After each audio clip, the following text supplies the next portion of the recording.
আসসালামু আলাইকুম বন্ধুরা, কেমন আছো তোমরা সবাই? আশা করি তোমরা সবাই অনেক ভালো আছো। আলহামদুলিল্লাহ, আল্লাহর রহমতে আর তোমাদের দুয়ায় আমি অনেক ভালো আছি।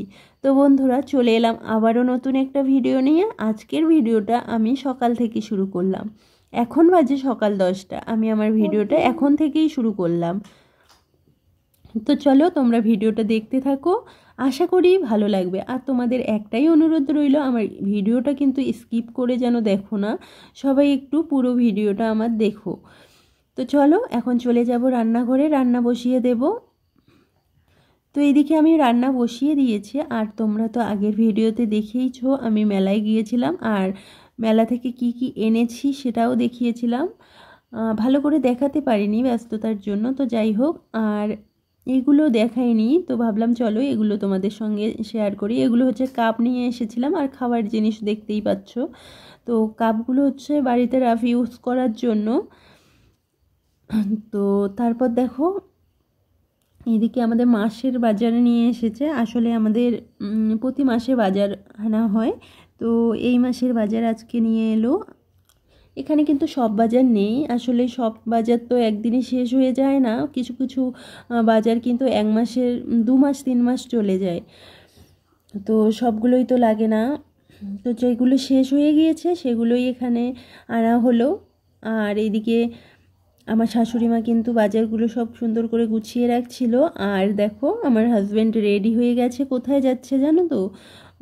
আমার দাদি শাশুড়ি মা আছে, তোমরা জানো কি না জানি না। তো ইনি হচ্ছে আমার দাদি শাশুড়ি মা। আসলে ইনি যাচ্ছে আমার মায়ের বাড়ি।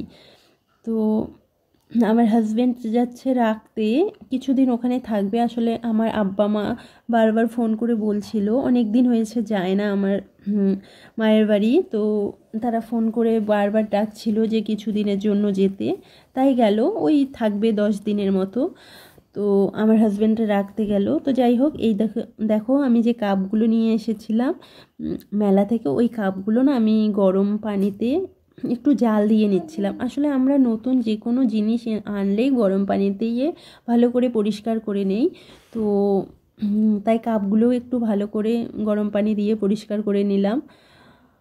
আর এটা জানি না আমার শাশুড়ি মা কেন বলে, কাপ নিয়ে আসলেই বলে যে একটু গরম পানি দিয়ে সিদ্ধ করতে বলে। তো এটার কারণটা আমার জানা নেই। তো যাই হোক, তারপর আমি রান্নাঘরটা মুছে নিলাম। রান্নাঘরটা নোংরা হয়ে গিয়েছিল, তাই মুছে নিলাম। আর মোছা কোছা হয়ে যাওয়ার পরে সোজা গোসল করে নিয়েছি। গোসল করে, তোমরা তো জানোই আমার ননদ আছে বাড়িতে, ও এসেছে। তো এখন গোসল করে খাওয়া দাওয়া করে নিয়েছি সবাই। তো যাই হোক, ওদেরকে আর কাউকে তোমাদের ক্যামেরায় দেখাতে পারলাম না এতক্ষণ, কারণ ওরা বাড়ি ছিল না। একটু আমার ফুফু শাশুড়ি মারি বাড়ি গিয়েছিল ঘুরতে, তো বাড়ি এসেছে এবারে আমরা দুই ননদ ভাবি মিলে একটু যাব দোকানে। আসলে আমার বাড়ির পাশেই একটা কসমেটিকের দোকান আছে, তো নতুন, আমরা এখনও যাইনি। আর আমি তো একা একা কোথাও যাই না, আমার ননদ আসলে পরে আমি একটু এদিক ওদিক ঘুরি, তাছাড়া কিন্তু আমি বাড়ি থেকে কোথাও বের হই না। তো ননদ আসলে আমি পুরো, ননদ যেখানেই যেতে বলবে সেখানেই যাই। আর আমরা দুজনই, যেহেতু আমার কোনো সাথী নেই বলতে পারো, শ্বশুরবাড়িতে সাথী বলতে এই যে আমার আরেক ননদকে দেখতে পাচ্ছ, এই ননদ হচ্ছে আমার শ্বশুরবাড়িতে সাথী, তাছাড়া সেরকম কেউ নেই। তো আমার ননদ আসাতে আমরা আমার আরেক ননদকে ডেকে নিলাম, আমরা 3 জন মিলেই চলে এলাম। বললামই তো পাশে এক দোকান হয়েছে, নতুন দোকান, আসিনি, তাই দোকানটা দেখতে এলাম।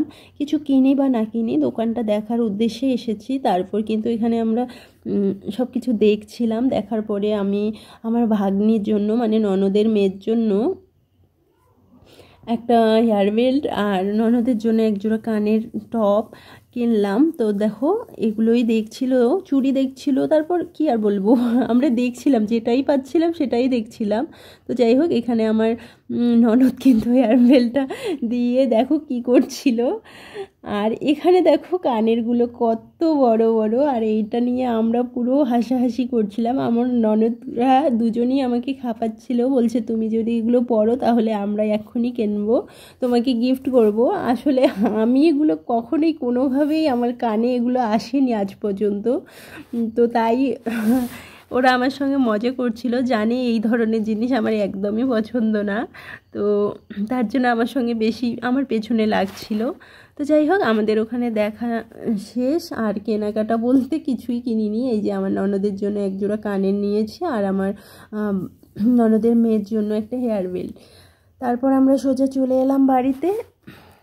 আর বাড়ি এসে দেখো বাবু দুষ্টুমি আর কি বলবো। বাবুর দুষ্টুমি তো তোমরা জানোই, এতদিন যদি আমার ব্লগগুলো দেখে আসো তাহলে বুঝবে অবশ্যই বাবুর দুষ্টুমি আসলে কি।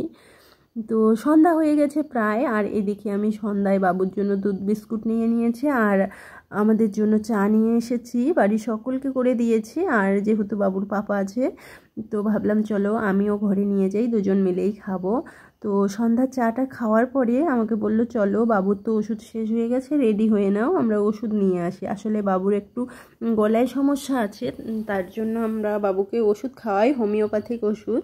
তো বাবুর ওষুধটা 2 দিন হয়ে গেছে, শেষ হয়ে গেছে। তো বাবুর পাপার সময় হচ্ছিল না নিয়ে যাওয়ার মতো। আজকে একটু ফাঁকা আছে, তো বললো চলো আজকে নিয়ে আসি। তো এদিকে দেখো আমরা পৌঁছে গেলাম ডক্টরের দোকানে। আর এখানে ওষুধ টষুধ নেওয়ার পরে ফিরে এলাম বাড়ি এসে দেখি শাশুড়ি মা রান্না পুরো কমপ্লিটের দিকে চলে এসেছে, মানে সবই কমপ্লিট, শুধু মাছটা করলেই রান্না কমপ্লিট হয়ে যায়। তো আমি আর কি করব, এসে দেখি রান্না কমপ্লিট। আমি ভাবলাম যে বাড়ি গিয়ে রান্না করতে হবে, কিন্তু না, বাড়ি এসে দেখি আমার মা, আসলে আমার শাশুড়ি মা বললেই ভুল হবে, আমার মায়ের থেকে কম কিছু না, আমার মা রান্না কমপ্লিট করে দিয়েছে, আর আমি এখানে বকছিলাম আসলে কি বলবো আর। তো যাই হোক, রান্না কমপ্লিট হয়ে গেছে, আর আমি হেল্প বলতে এই আমরা তো রান্নাঘরে খাই না, আমরা ঘরে এনে খাই, তো সব রান্নাগুলো ঘরে নিয়ে এলাম, এইটুকুই হেল্প করতে পারলাম, আর সেরকম কিছু হেল্প করতে পারিনি, কারণ সবই কমপ্লিট হয়ে গিয়েছিল। তারপর সোজা বাবুকে, যেহেতু ফাঁকাই রয়েছি, বাবুকে একটু পড়াতে বসালাম। বাবুকে না এখন সেরকমভাবে সময় দিতে পারছি না, জানো তো, আসলে ব্যস্ততার জন্য ছেলেটার দিকে ভালো করে মন দিতে পারছি না। তো যাই হোক, আজকে ফাঁকা পেলাম, একটু পড়তে বসালাম। বন্ধুরা, আমি ভিডিওটা এখানেই শেষ করব, ভিডিওটা বড় করব না। ভিডিওটা তোমাদের কেমন লাগলো অবশ্যই জানাবে, আর যদি কোথাও ভালো লেগে থাকে একটা লাইক করে চ্যানেলটিকে অবশ্যই সাবস্ক্রাইব করে দেবে, আর আমার পাশে থাকবে, আমাকে সাপোর্ট করবে। দেখা হবে নতুন কোনো ভিডিওর সঙ্গে, ততক্ষণ তোমরা ভালো থেকো। আল্লাহ হাফেজ।